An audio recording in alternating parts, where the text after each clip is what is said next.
What is going on, everybody? Thanks for tuning in to today's podcast. Today we are joined by special guest Fabian Kirby, East Valley soccer player, going on to play at St. Martin's University over at Olympia. How you doing, Fabian? Doing pretty good. Doing pretty good. Hey, nice to have you on the show. This will be a fun one for sure. Yeah, I'm super pumped to have you here. I've had the pleasure of coaching against you the last couple of years, and you're a phenomenal player. So I'm really excited to see you play in the next level. And we kind of keep tabs. Kreski and I keep tabs on these kids that we play that we know are standout athletes. So I'm really excited about this. For me, over the last couple of days, last couple of weeks, I've been hearing a lot about you and the things that you've been able to accomplish out there on the soccer field. Soccer obviously wasn't something that I ever was good at or really focused on, but seeing your accomplishments and it's exciting not only for you but for your family and for the Yakima Valley to see someone go on to go play college sports. So congratulations to you, man. Thank you. I appreciate it. Yeah, so just a couple highlights for everyone out there. Fabian's a 3-time first-team All-League CWAC defensive player. This last year he was Defensive Player of the Year. His sophomore year of high school, they were state runner-up out of East Valley. Really good team in East Valley that year. Came pretty close, played against a tough team, then beat them the first game of the season last year. So you want to talk about that state championship game a little bit? Yeah, so that state championship game, it was kind of a rough one. The game before, semifinal, we kind of went from, I think the game started at 7, and we ended up playing till 10. Dang. Went overtime, nothing, no goals. And then we went PKs, and we went 11 for 11, keeper missed. And my older brother ended up beating them with the PK and a block. So then from there, we went to eat. We did all this stuff, got back at our hotel by probably 1 o'clock. Dang. So and our game was 2 o'clock in the afternoon the next day, state final. We went to a movie before the game. So, we did all the wrongs for the game to prepare for it at least. So here come game time. We're asleep. We're getting bashed on. It's 6-0 halftime. We had a little pep talk, and we're all right, just play for our pride now. Yeah. There's no way realistically to come back from that 6-goal deficit. So, allowed 2 more goals, but, we were the only team in the Valley to make it to that state, to any, state playoff. So, it's a huge accomplishment for us, and, a self-accomplishment as well. Yeah, for sure. I think, many kids are not only in the Valley but around the world. I think they don't understand the amount of hard work that it takes to do something and go on to play college like you're getting ready to do. So what would you say to someone who wants to play soccer at the college level? What does that take? What does that look like for you? Honestly, it's hard work day in, day out. It sounds cliche, but the people who work the hardest get the best results. So, for me, it took a lot of hard work and a lot of commitment. If you don't commit yourself to what you want to, what your passion is, you're not going to get anything. You can't just, go halfway through it and go through the motions and then expect to be the best player or best version of yourself. Just based off that answer alone, you can definitely see the maturity that you have in the sport that you're playing in. It's evident on why you're going to St. Martin's, but I'm pretty sure the coaches, along with your talent and that mentality that you have, is probably a big reason why you're able to go there. So the mentality part, you definitely got it for sure. Yeah, so I had a unique opportunity this last spring after our season ended. Ski took me to the All-League meeting. So that was the first time I had been to one of those, and so we all sat down with all the coaches, and we talked about who belonged in what position, defensive, offensive player of the year. And when that comes around, just an insight for everyone else, all the coaches go around and they nominate a player for defense and for offense. This year, to my understanding, was a little different than other years because the first coach got up, first coach wasn't your coach, and said, without a doubt, Fabian Kirby is the defensive player of the year. And there's no ifs, ands, or buts about it. And then Moises, same thing he said. I think Moises is the obvious offensive player of the year. Yeah. And then they went to every coach. Every coach said the exact same thing. We skipped over Todd and kind of went to Todd last. And so Todd, that's his high school coach, Nikhil. Okay. He said, without a doubt, it's something that has to happen. And he said, they talk about these guys in the pros that are coaches on the field. It's like that, fifth year senior on a football team, in college. Yeah. They said, Fabian was coaching on the field. He was an extension of Todd on the field, and it really went to show. This year, this East Valley team was a little different than probably the last 3 years, where he had lots and lots of talent. This year, it really came down to about 2 players and a lot of young talent, and they really held their own in a year where I think a lot of people would count them out. So I think a lot of that goes to the maturity you had in the back, and at that center back position, you're holding the team up. It's on your shoulders. Yeah. Right? So. Talk to us a little bit about how this season and what it meant to you to, go as far as you did. I mean, this season, obviously, it was my senior year. I wasn't expecting to go as far as we did, if I'm being really honest.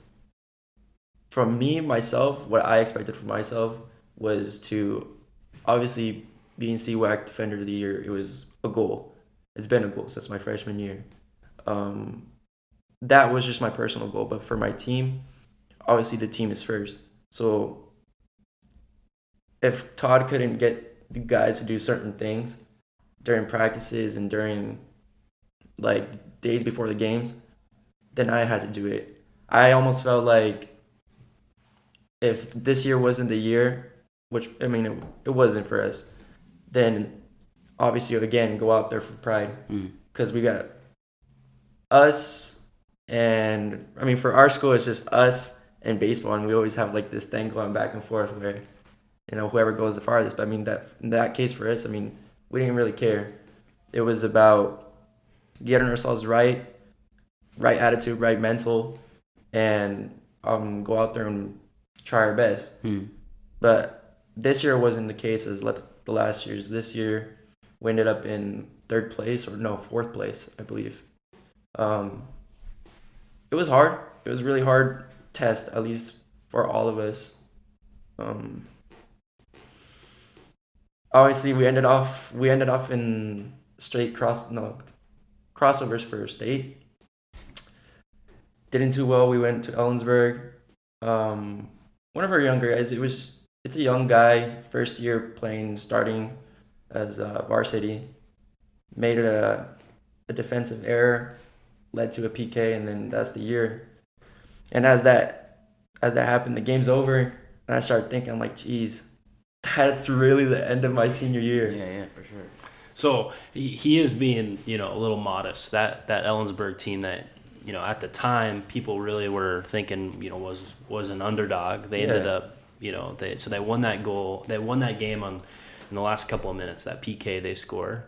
They go the next week or a few days after they play Sela us. We're in first place in league. They tie us in probably the late. Yeah, the late 70 something minute, right? They tie the game the very end. Then we go into a PK shootout. They beat us, so they go to the district championship game against Toppenish, play them close, lose by 1 goal, go into a state playing game, win that game I believe by a PK shootout. Yes.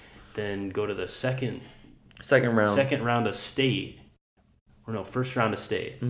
So they play in game, they win. Then they go to a first round of state, they play PK shootout, win in Ellensburg.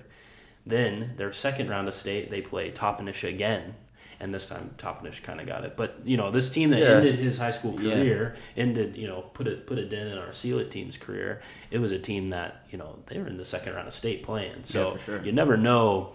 Sometimes team gets hot, they get that energy, they get excited, they start to believe in what they can do, and anything can happen. I think that was a true testament to that.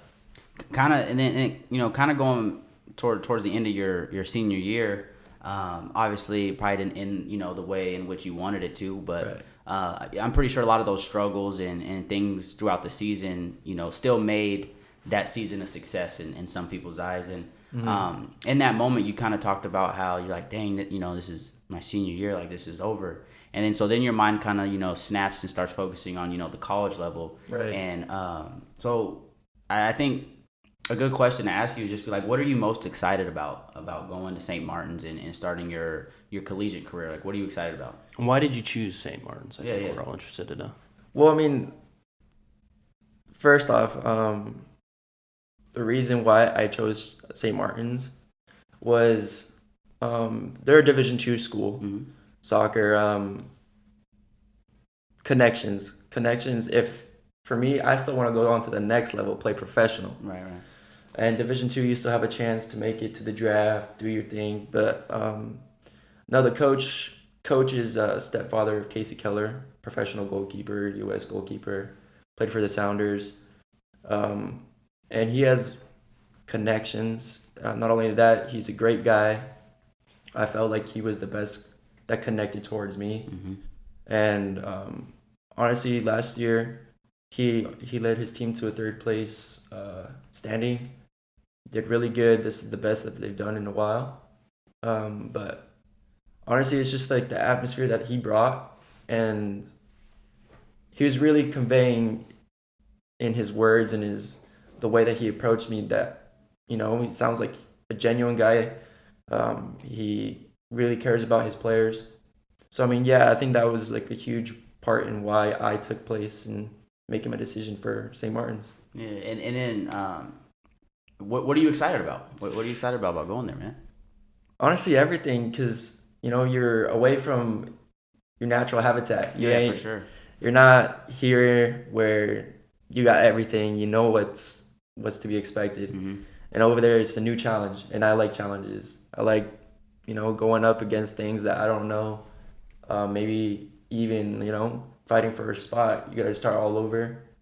I just want to make myself a name again, because you're not gonna go in there and expect like you're the man and take over that quick. You got to really prove yourself, and I mean that's kind of how my life's been since young. I definitely, just from this, however long we've been talking so far, I really like your mentality. You got a good head on your shoulders. You're about your business. Yeah. And I think that's really important.